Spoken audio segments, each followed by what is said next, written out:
नमस्कार मित्रों, एक बार फिर स्वागत है आप सभी का आपके अपने चैनल में। दोस्तों, यदि आपको ये वीडियो पसंद आए तो इसको लाइक करें, यदि नापसंद हो तो अनलाइक करें। और यदि आप चाहते हैं कि आपको हर वीडियो का रेगुलर अपडेट मिलता रहे तो इसके लिए चैनल को सब्सक्राइब करें। और यदि आपको लगता है ये बात और लोगों तक भी पहुंचनी चाहिए तो इसके लिए वीडियो को शेयर करने का कष्ट करें। आज हम ये जानने का प्रयास करेंगे कि भक्ति से शक्ति की प्राप्ति कैसे होती है। जब भगवान कुछ करता ही नहीं है तो भक्त को शक्तियाँ कहाँ से मिलती हैं। वास्तविकता ये है कि भक्ति के लिए भगवान की आवश्यकता ही नहीं है। भगवान है या नहीं है इस बात से कोई फर्क नहीं पड़ता। फर्क इस बात से पड़ता है कि आप क्या मानते हैं। यदि आपके अनुसार भगवान हैं तो वो हैं, यदि आपके अनुसार नहीं हैं तो वो नहीं है। यदि आप मानते हैं भगवान परम शक्तिशाली हैं तो वो परम शक्तिशाली हैं। यदि आप मानते हैं वो हर जगह व्यापक हैं तो वो हर जगह हैं। आप मानते हैं कि वो तेजोमय हैं, दिव्य स्वरूप हैं तो वो तेजोमय दिव्य स्वरूप होंगे। आप जैसा मानेंगे आपके भगवान वैसे ही होंगे। आप जिन जिन गुणों के साथ भगवान का चिंतन करेंगे वही गुण आप में भी अवतरित होने लगेंगे।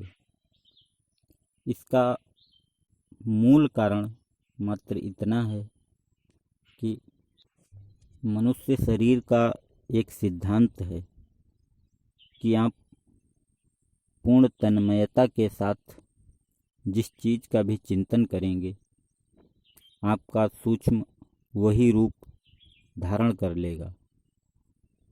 जिन जिन गुणों का चिंतन होगा आपके सूक्ष्म में वही गुण अवतरित होने लगेंगे। और हमारा स्थूल शरीर सूक्ष्म शरीर के अनुसार ही निर्मित होता है। इसलिए जो भी आपका इष्ट होगा आपने उसमें जिन गुणों को भी देखा होगा, जिन गुणों के आधार पर आप उसका चिंतन करते होंगे वही गुण धीरे धीरे आप में भी उतरने लगेंगे। आपने अपने इष्ट में जिन शक्तियों को माना है वो शक्तियाँ आप में भी अवतरित होने लगेंगी। इसीलिए आपने देखा होगा कि जो लंबे समय से हनुमान जी की भक्ति कर रहे होंगे तो वो व्यक्ति बलिष्ठ होंगे। और कुछ ऐसे भी भक्त होंगे हनुमान जी के जिनकी विल पावर थोड़ी कमज़ोर है और उन्होंने हनुमान जी को असीमित शक्ति वाला मान रखा है। तो उनके अंदर जो शक्तियाँ आती हैं वो उनको बर्दाश्त नहीं कर पाते, जिससे उनका मानसिक संतुलन बिगड़ने लगता है। अपने यहाँ काली माता का जो स्वरूप प्रचलित है वो क्रोध की अवस्था को दर्शाता है। इसलिए अधिकतर काली माता के भक्त जो आपको मिलेंगे उनमें क्रोध की थोड़ी अधिकता होगी।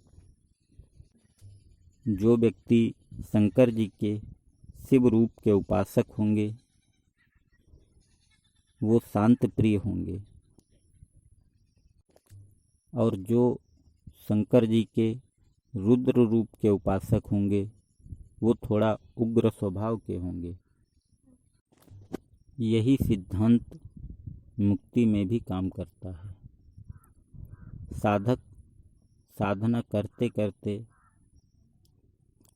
परमात्मा के उस स्वरूप का अनुभव करता है जो होते हुए भी नहीं है और नहीं होते हुए भी है।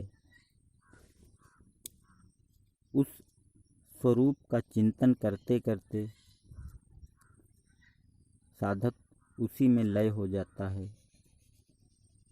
साधक का सूक्ष्म शरीर गायब हो जाता है, समाप्त हो जाता है और लगातार अधिक दिनों तक चिंतन करने पर स्थूल शरीर भी गायब हो जाता है, क्योंकि स्थूल शरीर हमारे सूक्ष्म शरीर का ही परिणाम है। और स्थूल शरीर गायब होने की घटना कबीर साहब के जीवन से हमको देखने को मिल सकती है।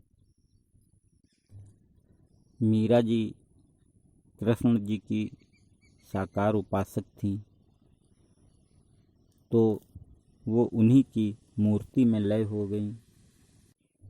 अब आप अपने जीवन में जिस तरह के गुणों को चाहते हैं, उन्हीं गुणों से परिपूर्ण इष्ट का चयन कर उनका लगातार तैल धारावत चिंतन प्रारंभ कर दें। तैल धारावत चिंतन मतलब ऐसा चिंतन जो एक क्षण को भी कड़ी टूटने न पाए। जैसे तेल गिरता है तो वो बूंद बूंद होकर नहीं गिरता, बल्कि एक रस एक धार से बहता है। आपका चिंतन भी उसी तरह का होना चाहिए, जो एक क्षण को भी खंडित ना हो।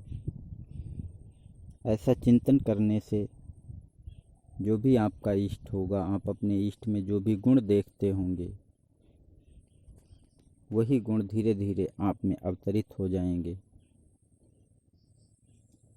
आपको आपके लक्ष्य की प्राप्ति हो, इन्हीं शुभकामनाओं के साथ धन्यवाद, नमस्कार।